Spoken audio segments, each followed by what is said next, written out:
So, Marianne, we have a student and he's a switcher and he wants to work as a PM. And right in the middle of our interview preparation course, he asked, okay, guys, so now I'm good at interviews. But what if I started working, got a job, started working, and people, stakeholders apparently, or maybe his managers, understood that I'm not as good as I claimed to be during the interview. What if they overestimated me? What can you say about that? So just to make sure, did I get it right? He's afraid that he's a bit overselling or that he could be overselling during the interview. Yeah, exactly. Right. Okay, so as I see this, could be two ways, as I see. It could be first, that it's like, like our culture, we're afraid to sell ourselves. Like this art of self-presentation, we're not taught at school to do that. And what we need just to not only to teach English, to teach the art of self-presentation, to also to teach how to feel confident selling ourselves. One thing, this could be a problem and we need to work here in this direction.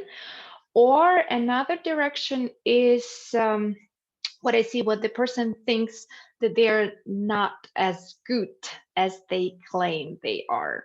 And in this case, it's either we need to help them to pick another words, instead of saying I'm proficient in this or I'm expert in this field. Just to say that I have a great insight or great knowledge or some experience instead of profound experience. So they feel more natural saying this during the interview, or to, push them a bit to take some course or to gain a bit more experience to say, actually, I'm expert in this, but to feel this, like to be honest. Because what I know for sure that during the interview the conversation should be natural, and this selling should be also natural, because you can guess, you know this as well, you can guess right at the beginning that, okay, yeah, Yeah, something true. here. Okay. So confident. How to get this confidence when you sell not even sell, when you just talk about yourself, when you talk about your accomplishments, how to get this confidence? What can help? First thing, practice, for sure. That's what we do. And I hope it helps. Another thing is, count your achievements. That's what I also think. Well, usually when we prepare to the interview, we speak about that. Like, what's the field related achievements, or what's your achievements or accomplishments that you're most proud of.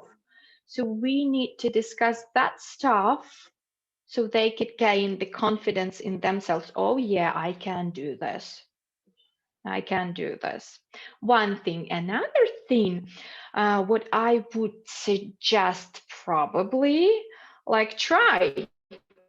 Even if you oversold yourself during the interview and they hired you, um, it's not like that you just had one interview with HR and recruiter and then hired you. You have the first with recruiter, then tech, then with HR, then maybe with CEO, who knows, like depending on the company and on the processes they have. So they screened you all over and they saw each sides of you and then they hired you. So maybe it's just our student that a bit underestimates himself or herself. Yeah, So could it's, be. it's, yeah, like two sides of the same stuff. So I would still encourage them to try, even if they feel that they are overselling. But at the same time, if they are not confident at all, if, for example, they are okay saying about themselves, telling the story, and then goes the phrase like, and I'm an expert in OP, and they're like, you see when they're saying that they pause, their eyes go wider, you see this, no, it's a no-go. Then I would recommend like to change the phrase, to change the sentence at all, and to take something they are confident in. Cool. Thanks a lot for sharing.